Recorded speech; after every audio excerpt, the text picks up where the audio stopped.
Hello, everyone, and welcome to Budget Life with Paula. We are here today to close out the month of February.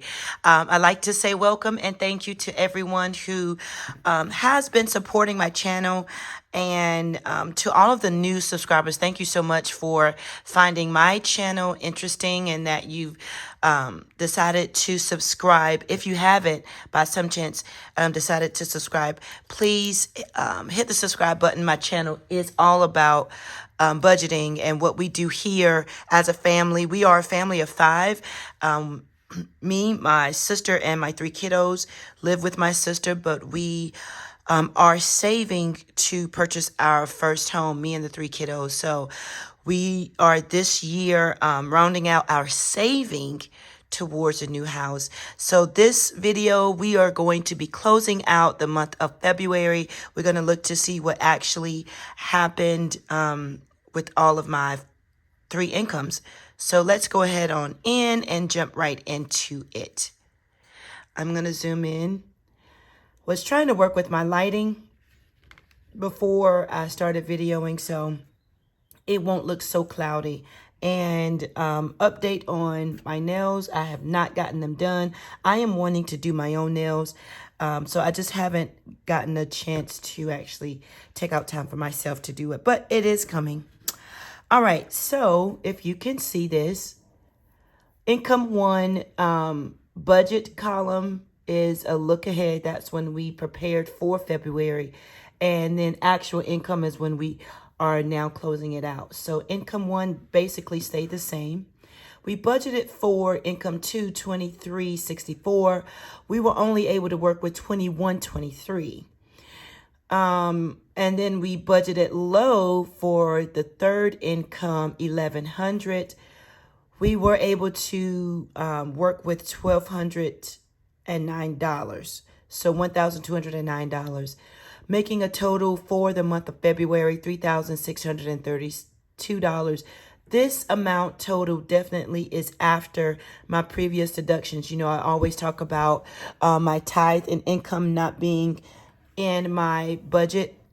My current house obligations that we help out here around the house is not included. And then what I'm taking out of my income to put towards the down payment, saving for the new house. So this number is after all 3 of those previous deductions, okay? So $3,632 is what we were able to work with for the month of February. These, in my bills column, some things did change. My iCloud did not change. I was able to take out $20 this month. Prime was $22. Disney Plus, I was only able to take out $29. I wanted to double up and do something like a month ahead, but I wasn't able to do everything that $49. So I was able to pull out $29. My Sprint bill was the same, $325. Health insurance was the same. Truck insurance was the same. I had a major bill to pay for Capital One in the month of February, and that was $1,410. We talked about it in my previous videos, so that did come out. OnStar, I paid $20 instead of the budgeted $70 for that. 95, I think that's a typo. No. Yeah, 95. That's not my... So my numbers are off here because it's not supposed to be 95. It's supposed to be 65. I didn't check that. So let me do that really quick now. So I'm glad that we're going over this because I did not realize that when I printed out this. My formulas are already on my spreadsheet. So it's actually 2310. That's going to change my overall. So I'm glad I'm working with this and I'm doing this with you all. So that's total bills, 2310. My variables, gas, I only was able to work with, that's a little hair, $280. And then food was $400 instead of $600. Household $70. Caleb's haircut was $30. Lauren's we did instead of the $30 for the kids, I was able to save $25 a piece. So that was $855 for variables instead of the $1,086. All right, so donations, $50 for myself, $33 for the girls, $13 for Caleb. Prom stayed the same. I was able to put $14 in my big envelope, Future Go big envelope. My buffer received $10, $14 for my 25 envelope challenge, $30 for big envelope.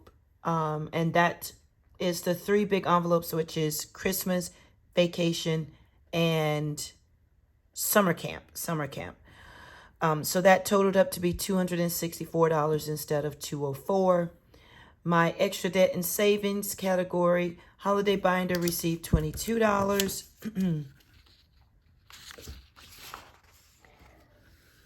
I have my windows open, so if you hear the dogs barking outside, those are my neighbor's dogs. $32 went towards low priority binder, $45 in my high priority binder, $50 in my all things house binder. I wasn't expecting to do anything, but I was able to take out $50. So that totaled up to be $149. Let's go ahead on and adjust the bills. I think was 2310 here.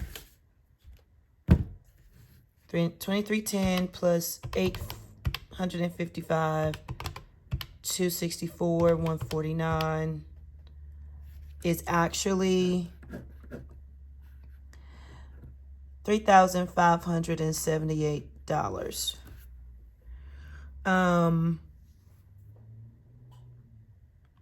So we have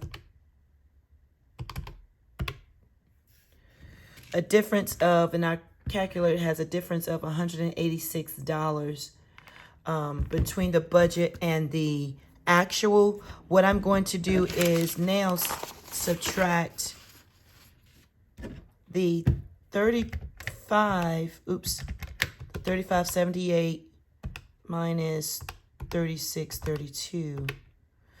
That leaves me with a $54 remaining. And I believe I will show you all. I don't know if I have $54 in the bank, because that is what is the difference. Let's see. Let's do that again. I think, guys, I am doing this right. So $3,632 my income minus my total, what I actually worked with, is a remaining of $54. I'm going to check my account. I should have $54 as a cushion in my bank account. I will post that up here because I should have that in there. And that's okay that I have the $54. I would like to have less than that because I use cash. So that's pretty big number for me to have in my bank account, because everything comes out. I pay my bills manually. It's not any auto pays, except for my truck insurance. It's an auto pay, but I make sure that that is there in a separate account.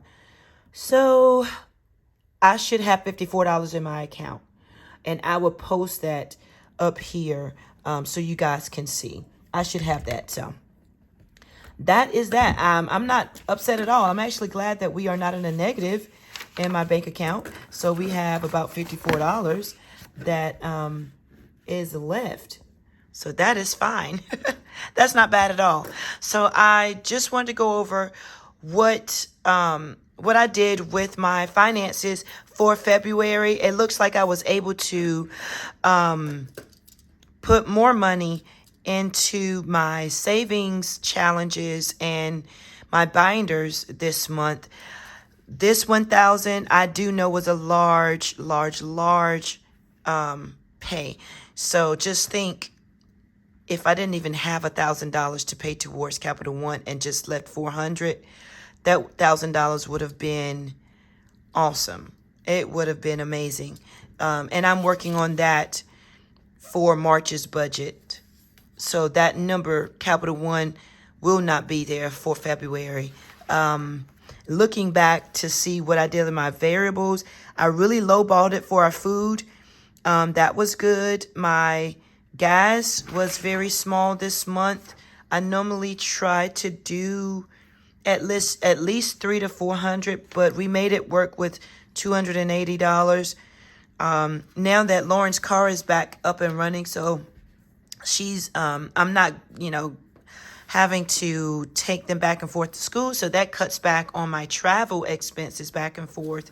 And she's able to do a little bit of running errands for me as well, so that helps out too.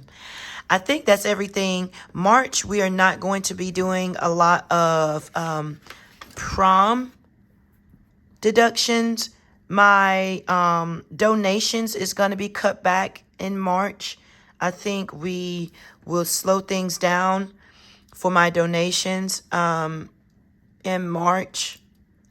And what else? So that will possibly leave me with more savings and more things that I can do to save in my binders and my sinking funds and my high priority binders. So thank you guys so much for watching this video. It's not a long video, and I just wanted to, like I say, hold myself accountable and making sure that I am doing all that I can to save and put money right, put them back in the right place, put them in the right spot. This bill, Capital One bill, I am working on not spending any money and going over my personal limit. I know, of course, Capital One, they set certain limits and goals for you. However, I have my own personal limit amount that I am working towards not spending in Capital One. If you're interested to see my weekly Capital One spending, check out my weekly spending. I think that's what I title it. Videos, weekly spending every week. I try to post that on every Thursday to see how I'm doing with my Capital One spending. Okay, guys, I think that's everything. Thank you so much for watching this video. Have a safe and wonderful day, and I will talk to you soon. Bye-bye.